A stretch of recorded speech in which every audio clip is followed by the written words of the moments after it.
Eh ben c'est parti.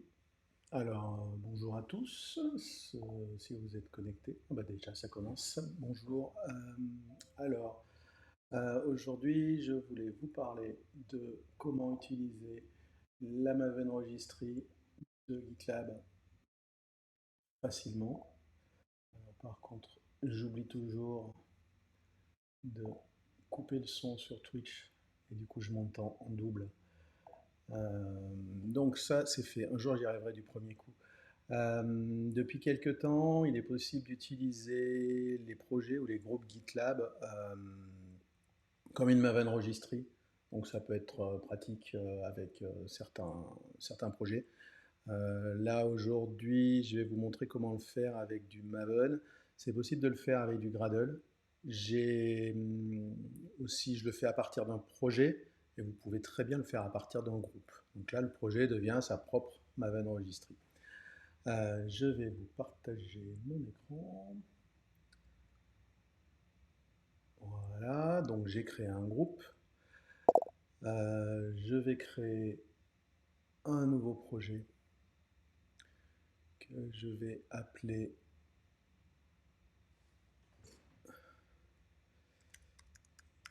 42 au hasard. Je vais le mettre en public. Oui, un readme. Je crée le projet. J'ai un peu répété tôt ce matin, j'espère que je ne me planterai pas. J'utilise Gitpod parce que j'aime bien et puis c'est pratique pour éditer le projet. Mais après, vous faites comme vous voulez, vous pouvez utiliser vos propres outils, bien sûr. Donc, on va attendre qu'il m'initialise mon workspace. Donc, Gitpod, hein, c'est un éditeur en ligne qui est basé sur Eclipse Theia et qui vous montre des workspaces dans des containers Docker. Je sais que je l'utilise énormément pour tout ce qui est web, Node.js et pour l'instant, ça fait mon bonheur. Donc, je vais aller ajouter un fichier, j'ai des templates tout prêts. Donc on va faire un zip. Hop. Donc lui, j'en ai plus besoin. Alors c'est peut-être un peu petit. Je vais essayer d'agrandir. Voilà. Ça devrait être plus lisible, j'espère. Donc j'ai un fichier Java tout bête avec une classe 42 qui a une méthode publique qui renvoie une string. Vous ne pouvez pas faire plus simple. J'ai un fichier Maven pour me construire mon jar. Alors je vais baisser un petit peu la console comme ça sera plus visible. Pour info, après, je ferai un blog post pour publier tous les liens, le code source, donc vous pouvez le refaire sans aucun problème. Dans mon fichier, et oui, il me demande si je dois écraser le readme et j'oublie à chaque fois. Alors, on est ici. Voilà. Dans mon fichier, j'ai un readme qui explique ce qu'il faut faire en fait. Donc, je mets même les références à la doc GitLab. Globalement, il va vous falloir d'abord un fichier settings pour expliquer à Maven ce que vous allez faire. Donc là, en fait, c'est pour expliquer que j'utilise un CI token de GitLab pour m'authentifier sur la registrie du projet. Donc je vais créer le projet settings.xml. Alors n'ayez pas de questions compliquées sur Maven, c'est pas ma spécialité du tout. Et donc, faudra aller voir la doc. Mais là, normalement, vous devez arriver à rejouer exactement tout ce dont vous avez besoin. Il y a d'autres manières de s'authentifier sur la registrie. Moi, j'ai pris la plus simple, en fait, c'est quand vous lancez la CI de GitLab pour, par exemple, compiler votre projet. Le CI Job Token, il est généré automatiquement et il est reconnu par la registrie. Donc, c'est ce qu'il y a de plus simple à faire. Ça vous évite de renseigner des secrets dans vos variables d'environnement. Moi, j'utilise que ça. Après, vous verrez dans la doc qu'il y a d'autres possibilités. Je vais devoir renseigner l'ID de mon projet dans mon fichier POM. dans les properties. Aussi la GitLab URL, enfin l'API de l'URL de l'API de GitLab. Donc je vais aller les mettre ici. Je dois avoir une place pour properties, tout à fait. Hop. Alors l'ID du projet, il n'est pas dur à retrouver. Vous allez dans votre projet et vous l'avez ici. Donc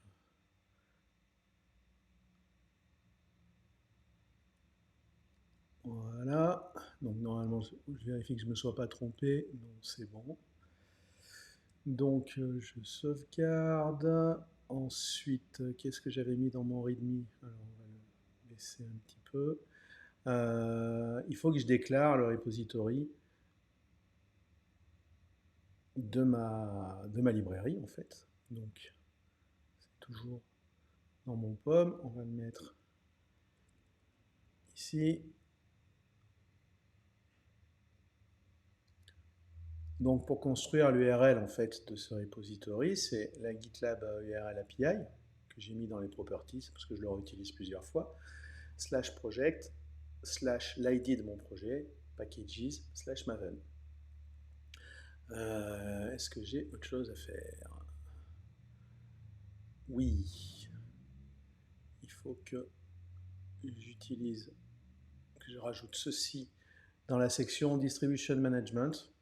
C'est spécifique à Maven. Je vous ai mis un lien vers la doc pour si vous voulez savoir à quoi ça sert. Alors il faut que je retourne dans mon POM. Hop.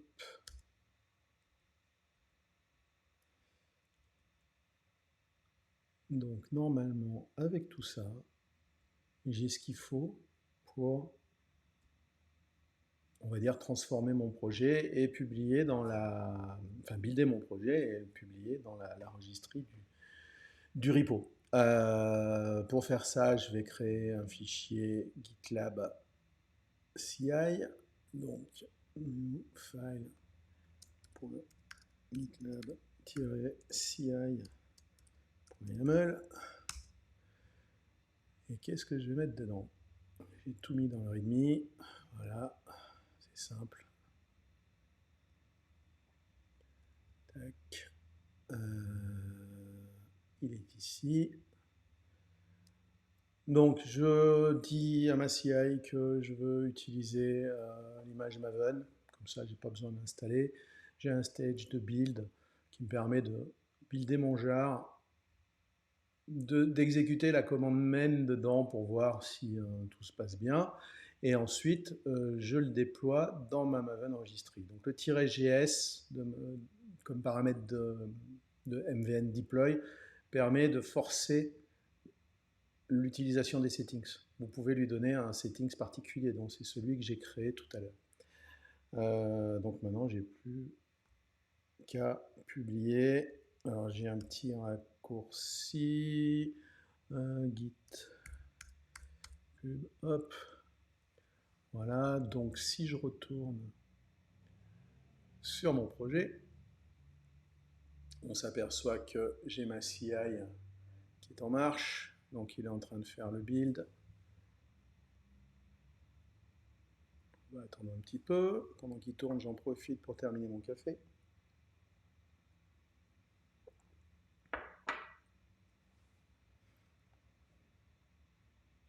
Alors j'utilise les share runners de gitlab.com. Donc selon les heures, ça peut prendre plus ou moins de temps. Alors il faut que je... Ah bah non, j'allais dire il faut que je meuble, mais il y est presque.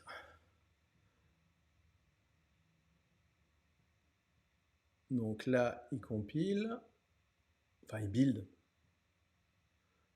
il télécharge la terre entière. Après, il y a moyen de mettre des choses en cache pour aller plus vite, mais ce n'était pas l'objectif de la démo d'aujourd'hui. Donc, il a bien fait le build et ma démo fonctionne. Donc, le pipeline doit être en train de publier vers la Maven Registry.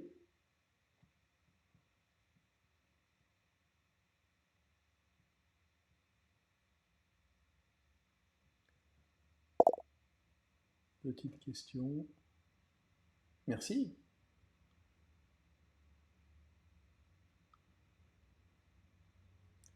Ça fait toujours plaisir.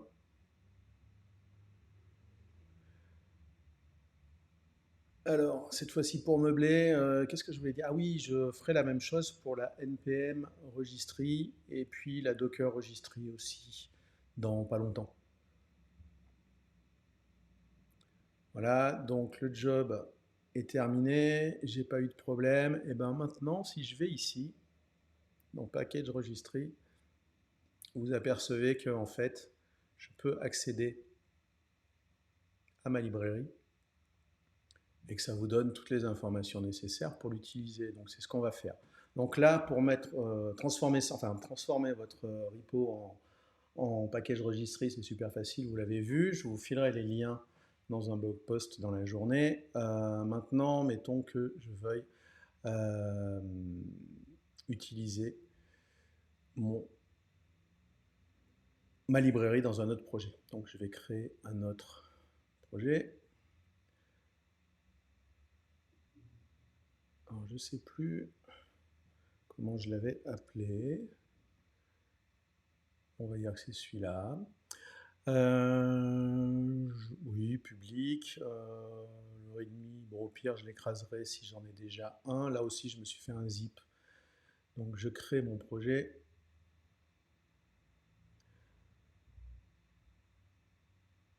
Je lance un autre environnement.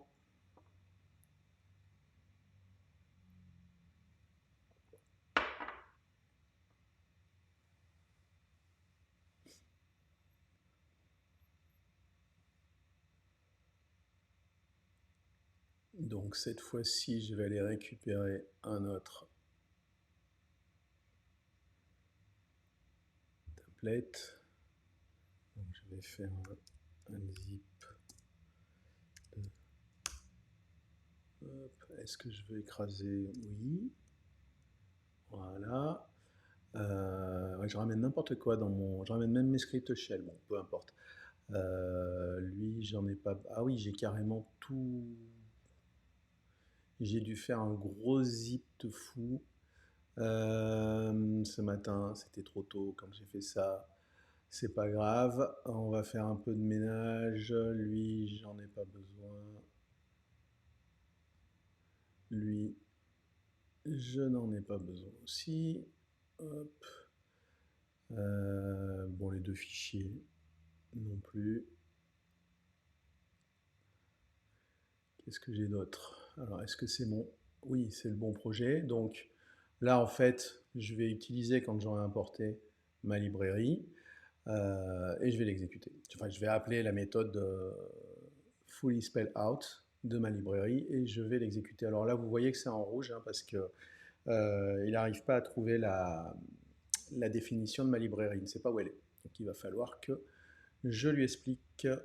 Donc pour cela, normalement, j'ai pas grand chose à faire. En fait, j'ai juste à euh, faire ce qui est affiché dans le projet où j'ai ma librairie. Donc déjà, il faut que je récupère les dépendances, que je les mette dans mon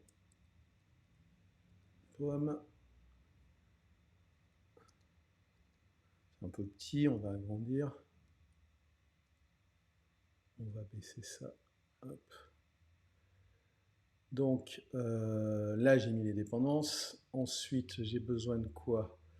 J'ai besoin de la partie repository et distribution management. Hop. On va le mettre ici.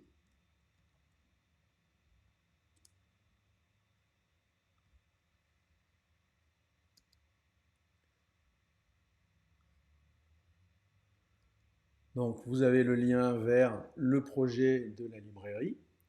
Il faudrait peut-être que j'indente correctement, ça sera plus propre. Je sauvegarde. Donc là, mon IDE me demande si je veux synchroniser mon code Java. Donc je vais le faire. Vous voyez que du coup, automatiquement, j'ai plus les petits traits rouges gondolés pour dire que j'avais plus ma librairie. Alors là, c'est parce que c'est Gitpod qui me permet de le faire, mais sinon, vous lancez un MVN Dependency Get avec cette commande et ça mettra à jour, si vous êtes en local par exemple, votre projet. De quoi d'autre j'ai besoin? Bah, si je le. Admettons que je le build là maintenant, même sans passer par la CI. Hop.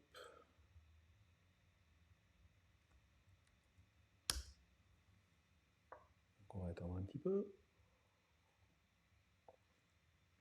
Donc là, je suis dans mon environnement Gitpod, j'ai même pas compilé mon code. J'ai buildé mon appli. Donc on va revoir le code pour rappeler ce que je fais, hein. Je fais un import de ma librairie ici. Et ensuite, j'instancie un composant 42 et j'appelle sa méthode. Donc si tout va bien, voilà, ça fonctionne. Donc j'ai bien le lien avec mon projet. Je vais aller le publier sur le repo. Comme ça, quand je mettrai les liens, vous aurez le code source. Euh, Bah voilà, c'était pas plus compliqué que ça. Donc si vous avez des questions, n'hésitez pas. Après, vous pouvez aller aussi sur mon blog et dans les issues, poser vos questions. Normalement, vous savez me joindre sur Twitter. Cette vidéo sera disponible sur Twitch euh, quasiment instantanément et je la publierai sur YouTube dans la journée. Donc j'espère que ça pourra vous servir. Je sais que moi, à l'époque où j'ai commencé à batailler avec Maven pour de vrai, c'était quand j'ai participé au mythique projet Golo. Alors j'y participe encore et je galérais tout le temps pour mes essais avec Maven quand il y avait des nouvelles dépendances. Puis j'essayais de faire des projets à côté en parallèle avant d'aller tout casser dans le code et je ne savais pas comment publier une librairie et ça m'énervait beaucoup. Euh, Là, c'est carrément pratique. Alors, on me demande, tu as montré les CI Job Tokens pour publié depuis la pipeline. Oui, tout à fait.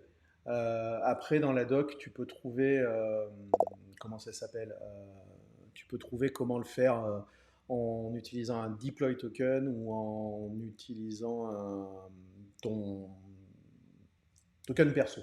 Et je trouve que le CI Job Token est mieux. Euh, donc, merci Pierre pour tes commentaires. C'est sympa. Hop.